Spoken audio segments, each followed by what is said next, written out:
Assalamualaikum warahmatullahi wabarakatuh. Perkenalkan kami yang beranggotakan saya Sylvia Lestari, NPM 2141151 sebagai moderator. Lalu teman saya yang bernama Niken Ayu Aprilia, NPM 214115152. Lalu Fermia Dewi Ningrum dengan NPM 2141127 dan Gita Melani NPM 2141188 yang menjadi anggota. Di sini kami akan menjelaskan mengenai materi dari implementasi data. Selanjutnya akan dijelaskan oleh rekan saya. Baik, untuk definisi implementasi data, yang pertama proses pengumpulan, penyimpanan, pengelolaan, dan menganalisis data untuk mendukung operasi bisnis dan pengambilan keputusan. Terus pentingnya implementasi data dalam organisasi, yang pertama ada mendukung keputusan berbasis data, meningkatkan efisiensi operasional, dan mengidentifikasi peluang baru dan resiko. Next. Selanjutnya, jenis data. Yang pertama ada data terstruktur, di mana data struktur adalah data yang sangat terorganisir dan mudah diproses oleh sistem komputer. Data ini biasanya disimpan dalam format tabel dengan basis dan kolom yang tepat. Tetap. Yang kedua ada data tidak terstruktur, di mana data tidak terstruktur ini adalah data yang tidak memiliki format atau model tertentu. Data ini tidak bisa dimasukkan ke dalam tabel database dengan mudah. Selanjutnya yang ketiga ada data semi terstruktur, yang merupakan data yang tidak sepenuhnya terorganisir dalam tabel, tetapi memiliki beberapa struktur yang memudahkan analisis dan pengolahan data.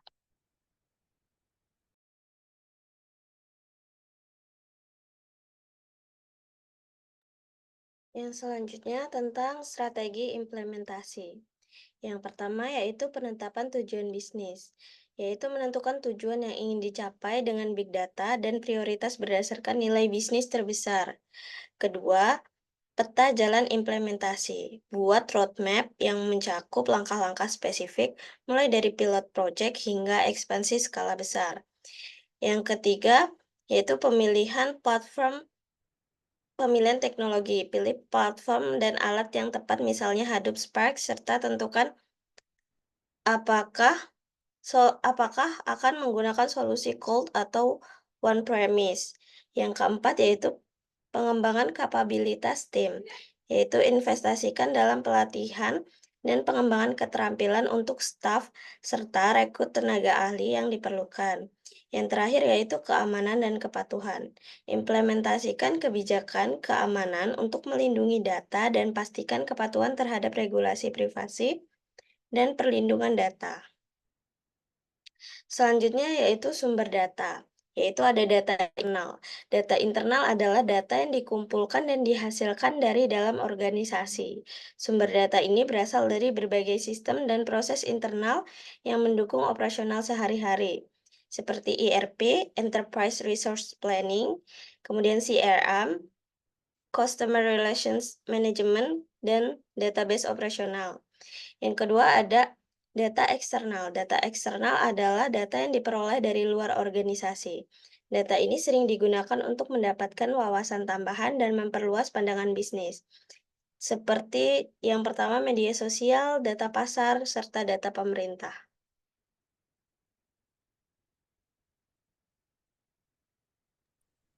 Baik, selanjutnya ada tahapan implementasi data. Yang pertama yaitu pengumpulan data, lalu selanjutnya ada pembersihan data. Pembersihan data sendiri adalah proses memperbaiki atau menghapus data yang tidak akurat, tidak lengkap, atau tidak relevan. Selanjutnya ada transformasi data, yaitu transformasi data sendiri adalah proses mengubah data dari satu format atau struktur ke format atau struktur lainnya yang lebih sesuai dengan eh, analisis. Lalu selanjutnya ada penyimpanan data, yaitu proses menyimpan data dalam sistem yang aman dan dapat diakses untuk analisis dan pemanfaatan lebih lanjut. Selanjutnya, analisis data adalah proses pemeriksaan, membersihkan, mengubah, dan memodelkan data dengan tujuan menemukan informasi yang berguna, menginformasikan kesimpulan, dan mendukung pengambilan keputusan. Lalu selanjutnya ada pemanfaatan data. Pemanfaatan data sendiri adalah proses menggunakan hasil analisis data untuk mendukung operasi bisnis dan pengambilan keputusan. Selanjutnya yaitu tantangan dalam implementasi data. Yang pertama ada volume.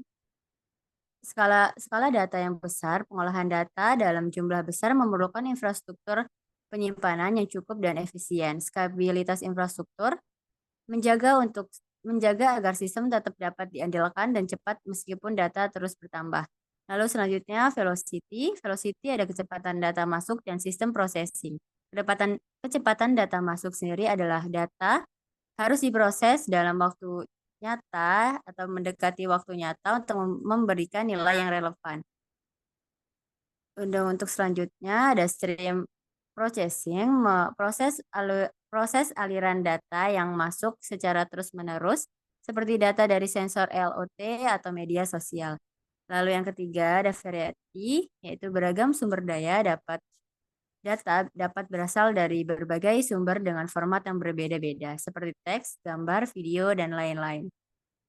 Lalu selanjutnya ada integrasi data, itu menyatukan data dari berbagai sumber agar dapat dianalisis secara komprehensif. Lalu selanjutnya ada veracity, ada kualitas data, yaitu memastikan data yang dikumpulkan akurat dan bersih. Akurat dan bersih, bebas dari kesalahan atau bias. Validasi dan verifikasi, yaitu proses untuk memeriksa keabsahan dan reliabilitas data. Lalu selanjutnya ada value, ada ekstraksi nilai, mengubah data mentah menjadi informasi yang berharga untuk pengambilan keputusan. Lalu analistik dan insight, yaitu menggunakan teknik analis lanjutan seperti machine learning dan data mining untuk menemukan pola dan tren.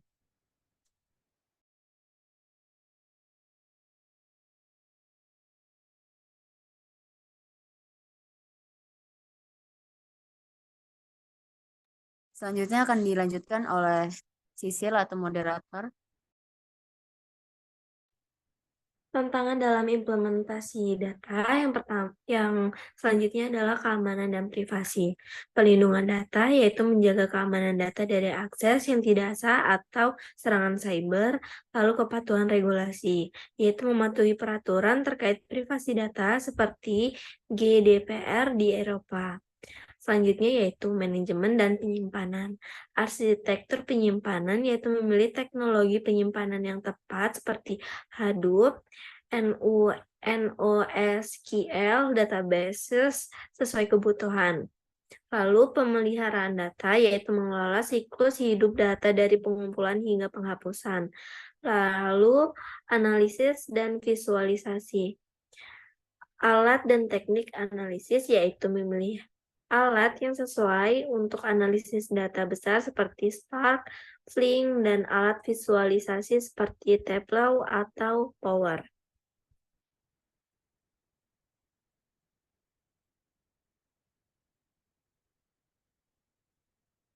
Baik, itu sekian dari kami. Kurang lebihnya mohon maaf. Wassalamualaikum warahmatullahi wabarakatuh.